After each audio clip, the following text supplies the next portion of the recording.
ನಾನು ಮಾರುತಿ ಪಾವಡ ಗ್ಯಾರಂಟಿ ನ್ಯೂಸ್ನಲ್ಲಿ political bureau head ಆಗಿ ಕೆಲಸ ಮಾಡ್ತಾ ಇದ್ದೀನಿ. ಗ್ಯಾರಂಟಿ ನ್ಯೂಸ್ ಲೋಕಾರ್ಪಣೆಗೊಂಡು 1 ವರ್ಷ ಕಂಪ್ಲೀಟ್ ಆಗಿದೆ. ಇವತ್ತಿಗೆ ಹೆಚ್ಚು ಸುದ್ದಿ ಮತ್ತು ಸದ್ದು ಮಾಡುವಂಥದ್ದು ಪೊಲಿಟಿಕಲ್ ಟೀಮ್. ಆ ಟೀಮನ್ನು ಲೀಡ್ ಮಾಡ್ತಾ ಇರೋದು ನಾನು. ಈಗ ಒಬ್ಬೊಬ್ಬರನ್ನಾಗೆ ನಾನು ಮಾತಾಡಿಸ್ತಾ ಹೋಗ್ತೀನಿ. 1 ವರ್ಷದಲ್ಲಿ ಗ್ಯಾರಂಟಿ ನ್ಯೂಸ್ಗೆ ಬಂದ ಬಳಿಕ ಅವರು ಕೊಟ್ಟಂತಹ ಸುದ್ದಿಗಳು, ಅವ್ರಿಗೆ ಈ ಸಂಸ್ಥೆ ಬಗ್ಗೆ ಏನು ಅನ್ನಿಸ್ತಾ ಇದೆ ಅನ್ನುವಂಥದ್ದನ್ನು ಅವರಿಂದಲೇ ಕೇಳಿ ತಿಳ್ಕೊಳ್ಳೋಣ.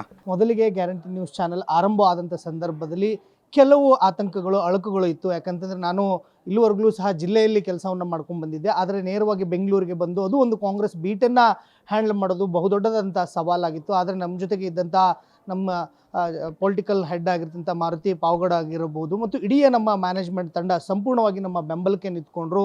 ಹಲವು ಸುದ್ದಿಗಳನ್ನು ನಾವು ಬ್ರೇಕ್ ಮಾಡುವಲ್ಲಿ ಯಶಸ್ವಿಯಾಗಿದ್ದೀವಿ. ಅದೇ ರೀತಿಯಾಗಿ ಇನ್ನೂ ಸಹ ಸಾಕಷ್ಟು ಸವಾಲುಗಳು ಸಹ ನಮ್ಮ ಮುಂದೆ ಇರುವಂಥದ್ದು. ಸುದ್ದಿಗಳನ್ನು ಮಾಡಲೇಬೇಕಾದಂಥ ಅನಿವಾರ್ಯತೆ ಮತ್ತು ಆ ಸವಾಲು ನಮ್ಮ ಎದುರಿಗಿದೆ. ಅದನ್ನು ಖಂಡಿತವಾಗಿ ನಾವು ನಿಭಾಯಿಸ್ತೀವಿ ಅನ್ನೋ ಒಂದು ಮಾತುಗಳನ್ನು ನಾನು ಹೇಳಲಿಕ್ಕೆ ಬಯಸ್ತೀನಿ. ಥ್ಯಾಂಕ್ ಯು ದಾನಿ. ಈಗ ದುರ್ಗೇಶ್ ಅವರಿದ್ದಾರೆ, ದುರ್ಗೇಶ್ ನಾಯಕ್ ಅವರು, ಅವರ ಒಂದು ಅನುಭವವನ್ನು ಕೂಡ ಕೇಳೋಣ.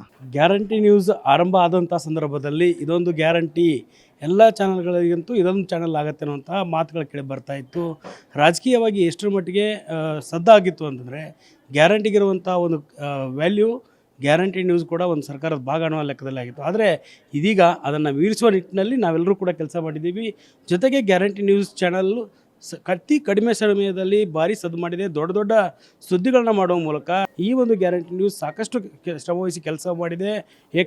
ಬಿಗ್ ಎಕ್ಸ್ಕ್ಲೂಸಿವ್ ಅನ್ನೋಂಥ ಸುದ್ದಿಗಳನ್ನ ಕೊಡೋ ಮೂಲಕ ದೈನಂದಿನ ರಾಜಕೀಯ ಸುದ್ದಿಗಳು ಯಾವ ರೀತಿ ಬೇರೆ ಬೇರೆ ಚಾನಲ್ಗಳಲ್ಲಿ ಬರುತ್ತೆ ಅದಕ್ಕಿಂತ ವಿಭಿನ್ನವಾಗಿ ಗ್ಯಾರಂಟಿ ನ್ಯೂಸ್ ಸುದ್ದಿಗಳನ್ನ ವಿತರಣೆ ಮಾಡ್ತಾ ಇದೆ. ರಾಜಕೀಯ ಸುದ್ದಿಗಳು ಇಲ್ಲಿವರೆಗೂ ಕೂಡ ನಾನು ಯುವ ಪತ್ರಕರ್ತನಾಗಿ ಕೊಟ್ಟಿದ್ದರೂ ಕೂಡ ಇನ್ನು ಮುಂದಿನ ದಿನಗಳಲ್ಲಿ ಹೆಚ್ಚಿನ ಜವಾಬ್ದಾರಿ ಇದೆ. ಸಾಕಷ್ಟು ಕೆಲಸಗಳನ್ನು ಮಾಡ್ತಿದ್ದೀವಿ. ನಮ್ಮ ಪೊಲಿಟಿಕಲ್ ಹೆಡ್ ಆಗಿರುವಂಥ ಮಾರುತಿ ಸರ್ ಅವರ ಗೈಡೆನ್ಸ್ ಆಗಿರ್ಬೋದು, ಸತೀಶ್ ಸರ್ ಗೈಡೆನ್ಸ್ ಮೇಲೆ, ಜೊತೆಗೆ ಶಿವಸ್ವಾಮಿ ಸರ್ ಸೂಚನೆಗಳು ಎಲ್ಲವನ್ನೂ ಕೂಡ ಮಾಡ್ಕೊಂಡು ಸುದ್ದಿಗಳು ಮಾಡ್ತೀವಿ. ಮುಂದಿನ ದಿನಗಳಲ್ಲೂ ಕೂಡ ಉತ್ತಮವಾಗಿ ಕೆಲಸವನ್ನು ಮಾಡ್ಕೊಂಡು ಹೋಗ್ತೀವಿ ಅಂತ ಹೇಳೋದಕ್ಕೆ ಇಷ್ಟಪಡ್ತೀವಿ. ಕವನ ಶಿವಣ್ಣ ಅವರ ಒಂದು ವರ್ಷದ ಅನುಭವವನ್ನು ಚುಟುಕಾಗಿ ಹೇಳ್ತಾರೆ. ಗ್ಯಾರಂಟಿ ನ್ಯೂಸಲ್ಲಿ ಡೇ 1 ಇಂದ ಇದ್ರೂ ಸಹ ನಾನು ಅಂದರೆ ಇವತ್ತಿಗೆ ಈಗ 1 ವರ್ಷ ಆಗಿರುವಂಥದ್ದು ಗ್ಯಾರಂಟಿ ನ್ಯೂಸ್ಗೆ ಸಾಕಷ್ಟು ಖುಷಿ ಆಗ್ತಾ ಇದೆ. ಗ್ಯಾರಂಟಿ ನ್ಯೂಸಲ್ಲಿ ನಾನು ಸಹ ಭಾಗಿಯಾಗಿದ್ದೇನೆ, ನಾನು ಸಹ ಕೆಲಸ ಮಾಡ್ತಾ ಇದ್ದೇನೆ ಅನ್ನುವಂಥದ್ದು. ಸೊ ಹೀಗಾಗಿ 1 ವರ್ಷ ನಮ್ಮ ಗ್ಯಾರಂಟಿ ನ್ಯೂಸ್ಗೆ ಆಗಿದೆ. ಮತ್ತಷ್ಟು ಉತ್ತುಂಗಕ್ಕೆ ನಮ್ಮ ಗ್ಯಾರಂಟಿ ನ್ಯೂಸ್ ತಲುಪಲಿ ಅಂತ ಸಹ ನಾನು ಕೇಳ್ಕೊಳ್ತಾ ಇದ್ದೀನಿ. All the best guarantee news. ಇದು ನಮ್ಮ ಗ್ಯಾರಂಟಿ ನ್ಯೂಸ್ನ ಓವರಾಲ್ ಪೊಲಿಟಿಕಲ್ ಟೀಮ್.